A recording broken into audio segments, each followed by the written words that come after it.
I chose to do this tour up close and personal in a much more intimate setting is because this tour is for... Janet Jackson's 2015 comeback tour was supposed to mark her return to greatness. She had survived the Super Bowl scandal and was ready to reclaim her throne. Then something strange started happening. Venues mysteriously canceled, radio stations refused her singles, ticket sales plummeted in cities where she used to sell out. For years, nobody understood why. Now, leaked corporate documents revealed the truth. Les Moonves had been sabotaging her from the shadows for over a decade. The evidence is devastating, and it explains why Janet's career never fully recovered. She was born on May 16, 1966, in a tiny 672-square-foot house at 2300 Jackson Street in Gary, Indiana. The house had 2 bedrooms, 1 bathroom, and more people than it was ever meant to hold. Joe and Katherine Jackson raised all 9 of their children there. Janet was the youngest. At times, the kids slept in shifts. There wasn't enough room, not enough quiet, not enough space to dream. But inside that house, there was a rhythm. Joe worked long hours at a steel mill. Katherine stayed home and taught the children harmonies, scales, and discipline. The kitchen table doubled as a rehearsal stage. There were no birthday candles, no Christmas trees, no Easter egg hunts. They were Jehovah's Witnesses, and the world beyond their kingdom hall was off limits. Janet learned early that joy came with rules, and that her life would never be like the other kids on the block. By age 2, she was copying her brother's dance moves. Joe noticed. That was enough. He pulled her into rehearsals and had her singing back up at 5. The living room in Gary became her first stage, the steel hard hand of Joe Jackson, her first director. He didn't allow them to call him Dad. He was just Joe. Respect was demanded. Mistakes came with punishments. LaToya would later write about the beatings. Janet remembered the silence more. Her childhood didn't feel like hers. It felt scheduled, polished, performed. When the family moved to Encino in December 1969, it felt like a new chapter, but the pressure only grew. The California mansion had gates, space, swimming pools, but it didn't have freedom. Joe's rules came with them. So did the rehearsals. So did the fear of failure. Janet wasn't even 10 when the spotlight turned toward her. She performed in Las Vegas at 7 years old, singing "I Got the Music in Me" under the MGM Grand Lights. That same year, 1973, she appeared on The Carol Burnett Show. The crowd clapped, the lights were hot, and Janet stood on stage, not yet knowing if she wanted any of it. Then came the tours, Europe in 1973, Japan in 1974. Janet was packed onto buses for 12-hour rides, crammed into hotel rooms with screaming fans just outside the window. There was no peace, no space to play. She rehearsed every night, danced through exhaustion, smiled when asked. On stage, she shined. Off stage, she was scared. She watched her brothers argue, stress, and break down. It was the first time she realized that fame had shadows. Jackie was cracking under pressure. The family didn't talk about it, but Janet saw everything. By age 9, she had earned her first Screen Actors Guild card. She joined the Jacksons' variety show in 1976, singing leads and sharing jokes with her brothers on national television. It ran for 12 episodes. Behind the laughter, she was growing quiet. The Motown contract battles forced the family to move constantly. Janet was homeschooled on buses, in hotel rooms, backstage. She missed birthdays, friends, lockers, dances. She later said she felt like a backup singer in her own life. In 1977, something changed. At 11, she snuck out to attend public school in Encino. Joe didn't allow it, but Janet had to know what normal felt like. It was the first real act of rebellion. She sat in class like any other kid, but she wasn't. She was Janet Jackson. She was already famous, already weary. But that small act, just sitting in a public school desk, was the start of her independence. By 1979, she was playing Penny on Good Times, a foster child who was abused and abandoned. The character had epilepsy, echoing what Tito suffered in real life. Janet performed the pain like she had lived it. In one scene, Penny's mother burns her with an iron. It was primetime television, and America watched a child portray abuse with raw honesty. She was only 13. Then came Different Strokes. Between 1980 and 1984, Janet played Cleo, Willis's girlfriend. She was just 14, but already navigating fame and feelings. On set, she developed a crush on Dana Plato. Todd Bridges later said she was romantically linked to both him and Dana during filming. It was complicated. It was Hollywood. And Janet, once again, was trying to figure out who she was beneath the cameras and scripts. In 1982, she auditioned for Fame. She got the part of Julie Pierce. 6 hours of dance rehearsal every day, filming in the streets of New York, press everywhere. Even Mayor Ed Koch visited the set. Janet loved the work, but hated the limits. She fought producers over her character. She wanted say. She wanted control. She was just 16, but she was already tired of being shaped by other people's visions. At 18, she did something no one expected. She secretly married James DeBarge. It was 1984. They had grown up in the same world, the same pressures, but the marriage collapsed in less than a year. Abuse allegations surfaced. Joe denied them. Janet broke down in private and began therapy. The public didn't know the full story. Janet didn't talk about it. But something had broken. She wasn't just a Jackson anymore. She was a woman trying to claim her own name. She was just 15 when it all began. Her father, Joe Jackson, had walked her into A&M Records in 1982, locked in a deal that would launch his youngest daughter into the pop machine, whether she was ready or not. The album was called Janet Jackson, released on September 21st, and while the name carried power, the music didn't make much noise. Young Love was the lead single and barely made it to the 64 on the Billboard Hot 100. The album only sold 250,000 copies in the US. Critics called it bland, plastic, bubblegum soul. One review even labeled it ready-made dance music for teenagers. And that's exactly how it sounded. Glossy, manufactured, safe. Even the cover, an image of Janet half submerged in water, mimicking a famous Helmut Newton shot of Elizabeth Taylor, tried to sell a story of depth and reinvention. But the music never quite matched it. It charted in several countries, but it didn't matter.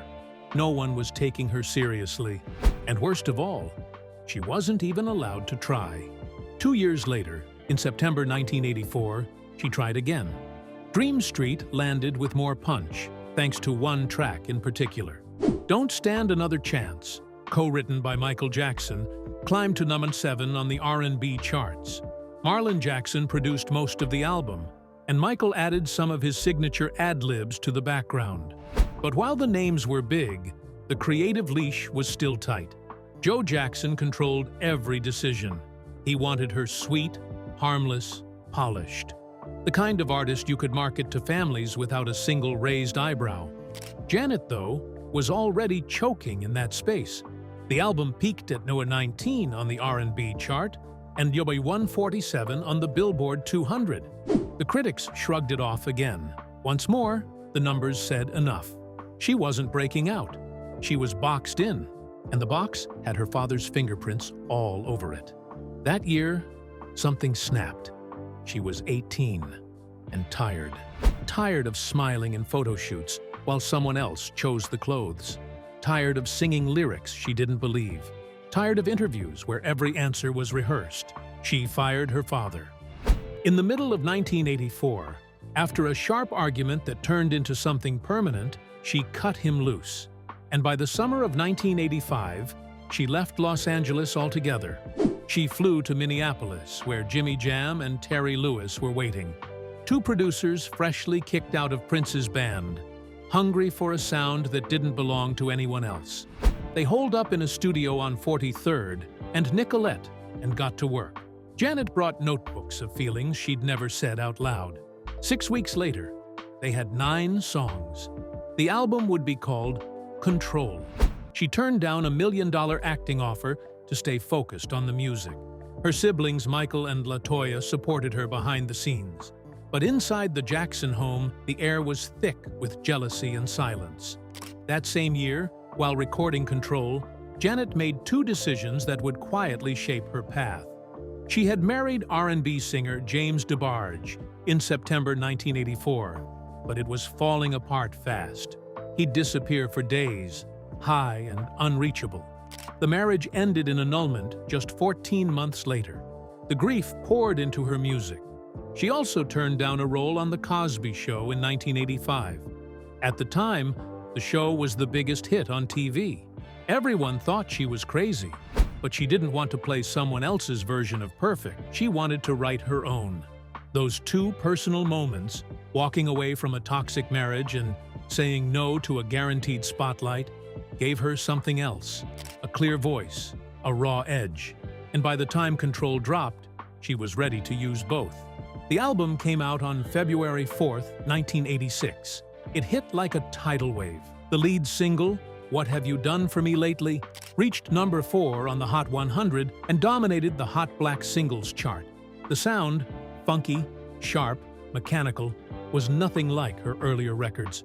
In just 1 week, Control sold over 250,000 copies. 5 songs landed in the top 5. It spent 91 weeks on the R&B chart. It went 5x platinum in the US. Over 10 million copies sold worldwide. Janet Jackson wasn't just back. She was reborn. And for the first time, she wasn't a Jackson first. She was Janet. Then came Nasty. That song wasn't imagined in a boardroom. It came from something real. While staying in a hotel in Minneapolis, Janet and her friends were harassed by a group of men outside.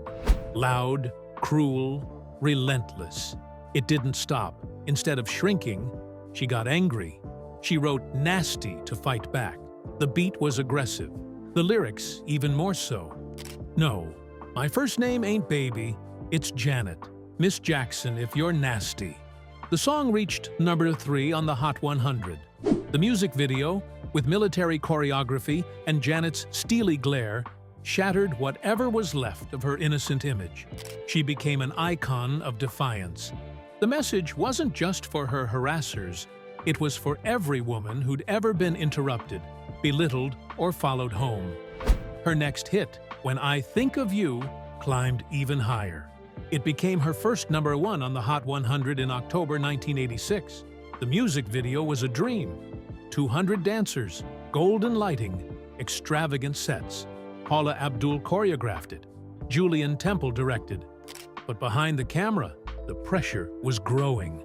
A&M executives were now scrutinizing her body, whispering about her weight, even as she performed night after night. It didn't matter that she was breaking records. They wanted her thinner, lighter, easier to package. Janet never stopped dancing, but the comments cut deep. While the world saw glitter and applause, Janet was battling quiet humiliation behind closed doors. The Control tour began shortly after. Between 1986 and 1987, she performed 35 shows across the U.S. It grossed $1.4 million. Fans loved the leather outfits, the choreography, the power in her voice. But the work was brutal. During a show in Chicago, she pushed her voice too far. Her vocal cords tore. The pain was intense. She needed surgery. For days, she couldn't speak. The incident forced her to pause, and it scared her. For the first time, she realized how fragile this whole thing could be. Every note, every performance came with a cost. In 1988, she finally got her Grammy. Best Long-Form Music Video, a clear stamp of approval. But by then, things had shifted again. In a 1990 interview with Ebony, Janet admitted she felt increasingly isolated from her family. Jermaine, in particular, had grown cold. He felt replaced. The warmth that once surrounded her name was now replaced by competition and unease. Control didn't just make her a star, it reshaped everything. Her music, her family, her self-image.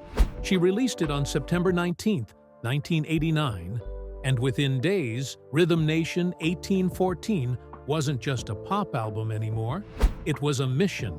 It went straight to number won on the Billboard chart, and stayed there for 4 weeks. Her label didn't believe it would work. The music was filled with messages about racism, poverty, violence, things pop stars were told to avoid. But Janet didn't back down. She opened the album with Miss You Much, which stayed at #1 for 8 weeks, and the video quietly told a story of domestic violence. No pop star had done it like that. A woman escaping a man in a dark house wasn't just drama, it was real. The album's title, 1814, nodded to the year The Star-Spangled Banner was written. But this wasn't patriotism, this was rebellion. She imagined it as a secret society, a movement that brought together kids of all races, all incomes, all stories. In the video for Rhythm Nation, 14 dancers moved in perfect sync, dressed like soldiers, but marching for peace. The black and white warehouse scene felt like a revolution. Its choreography would ripple through time. Beyoncé, Rihanna, every dance school still borrowing from it. But for Janet, it wasn't just art. She later said, "If I just touched one person to make a difference, that's an accomplishment." By 1990, she dropped Escapade, the 4th single. It hit #1 again. The video was confetti and carnival colors, floats and joy. But while people were dancing, Janet was planning something else. During the shoot, she organized charity events in Los Angeles for inner-city kids. Dance workshops, after-school programs, tickets where every dollar went back to the neighborhoods. Some of the same kids appeared in the background of the video. Nobody pointed it out. That was the point. Behind the glitter was grit. She donated over $200,000 from those events, and some of those children later got scholarships because of her. She said it clearly, music isn't just entertainment, it's a tool for change. On screen, it looked like a party, but off camera, it was about giving hope to kids who never thought they'd matter. Then came Black Cat. It was her first rock single, raw and loud, and it shocked everyone. In 1990, no one expected Janet Jackson to pair up with Dave Stevens on a guitar solo. The lyrics weren't abstract. 2 years earlier, she'd been mugged by 3 men in a parking garage. They kicked her, stole her backpack, and left her shaken. That fear bled into every word. The video flipped the trauma into power.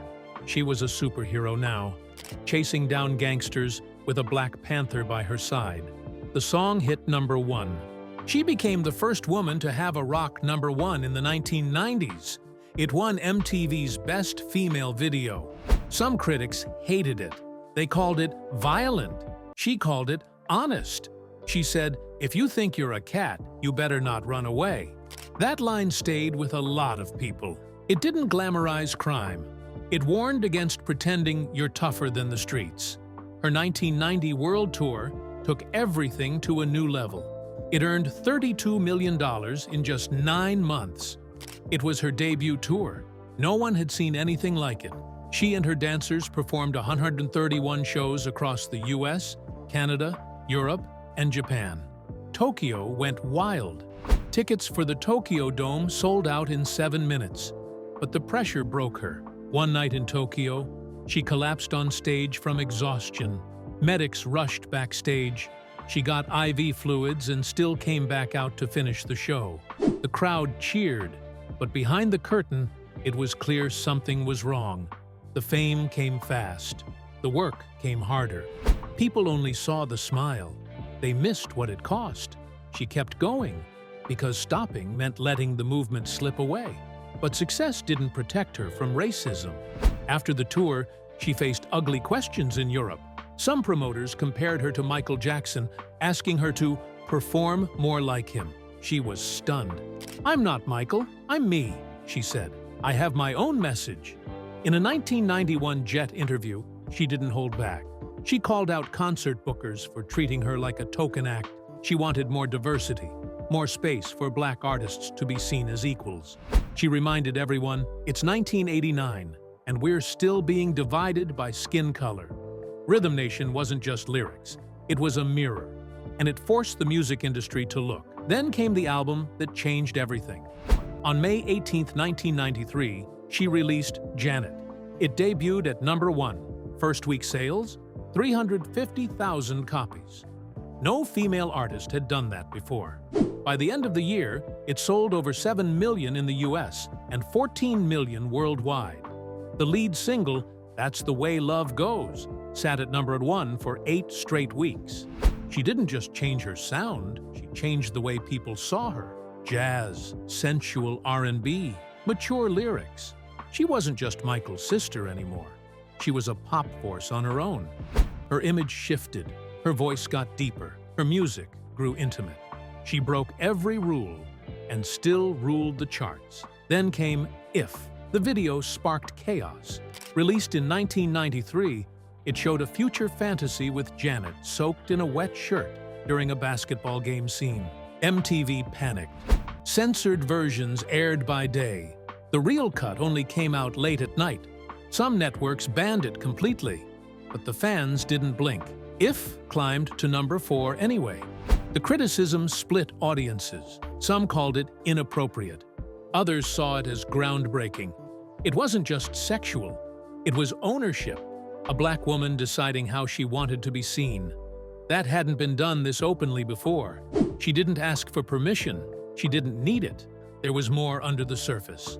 Her 1994 hit, Anytime, Anyplace, was about a hidden love. Her secret marriage to Renee Elizondo, whom she'd wed in 1991, wasn't public at the time. But the music gave clues. He helped shape the video's intimate direction.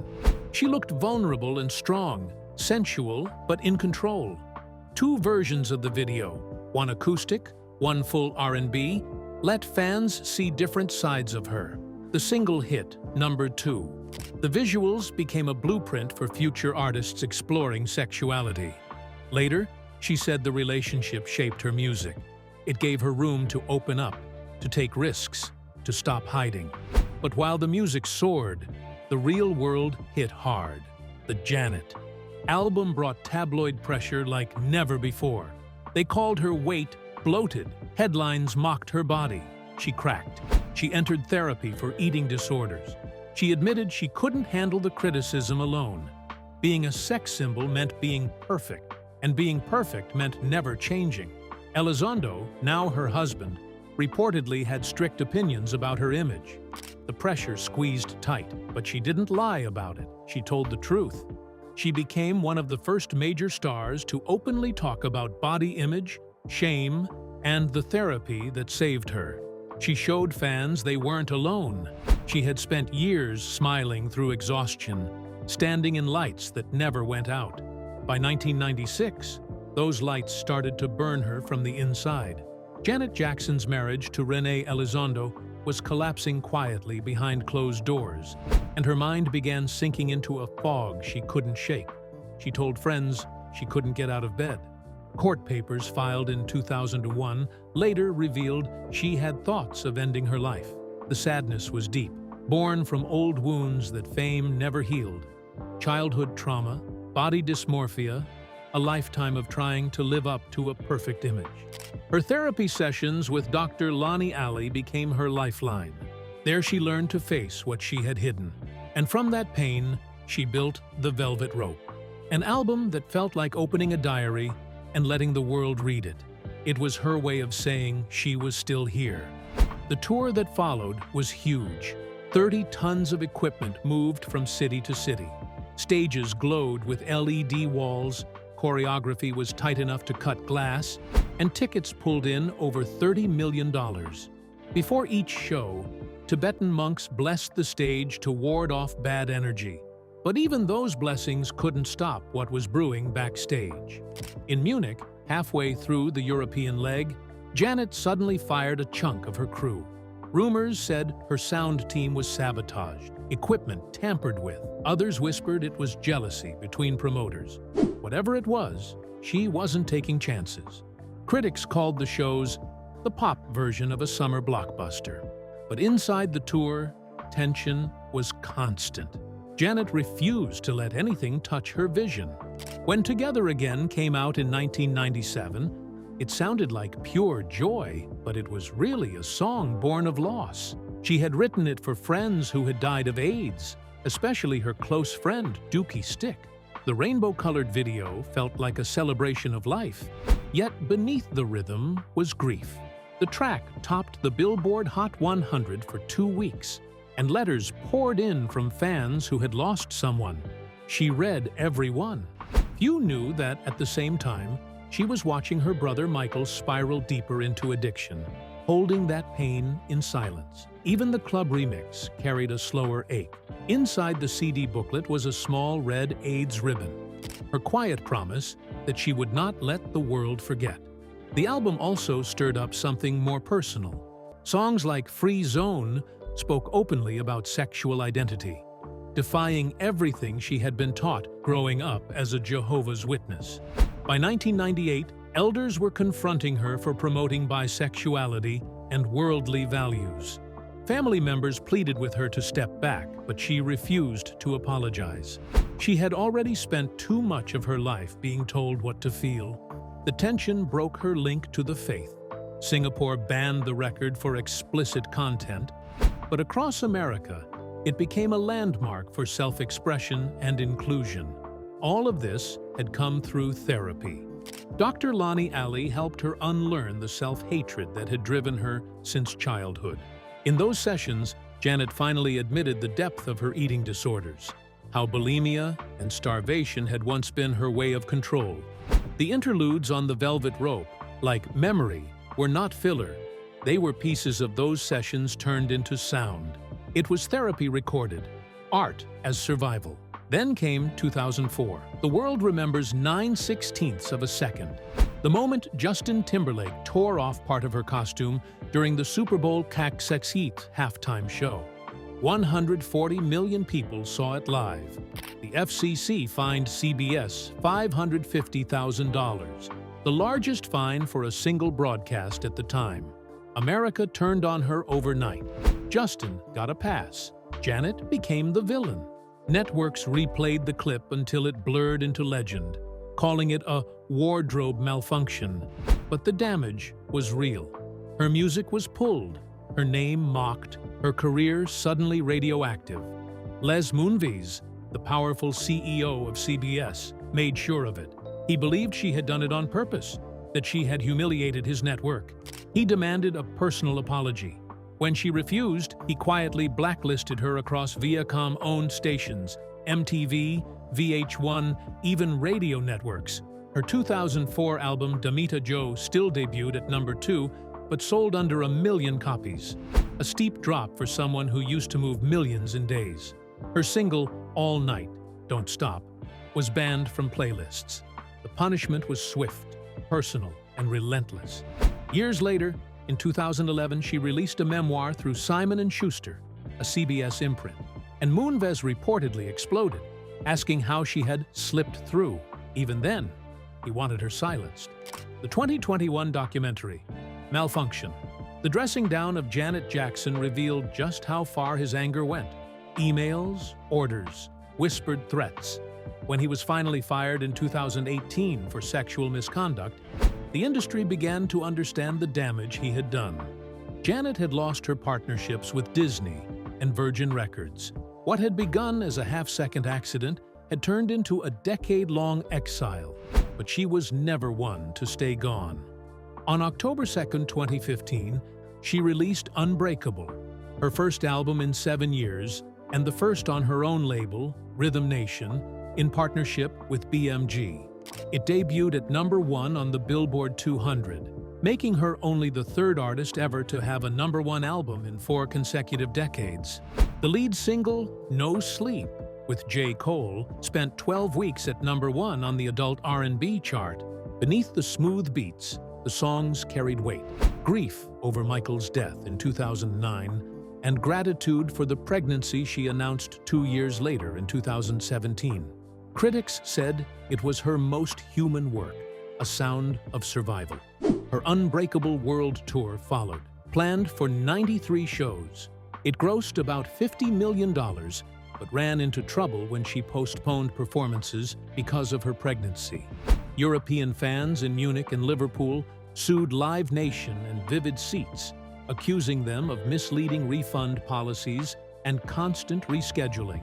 The lawsuits made headlines, showing how fragile even a superstar's tour can be when personal life collides with business. By 2019, she was standing on another stage, the Rock and Roll Hall of Fame. They called her one of the most influential artists in history. She had signed an $80 million contract with Virgin Records back in 1996, the largest deal ever for a female artist at the time. She had sold over 100 million records. Yet behind the smile, she confessed to still battling PTSD from the Super Bowl scandal. The pain hadn't vanished. She had just learned how to carry it. Now, in 2025, she performs nightly under the shimmering lights of the Resorts World Theater in Las Vegas. The shows run through December. Some nights, 60% of the seats stay empty, a quiet sign of how the music world has changed. But she keeps singing. Her team says new songs are coming in 2026, lyrics about betrayal, resilience, and forgiveness. Her story is no longer about fame or failure. It's about someone who walked through public humiliation, therapy rooms, corporate revenge, and still found her way back to a stage.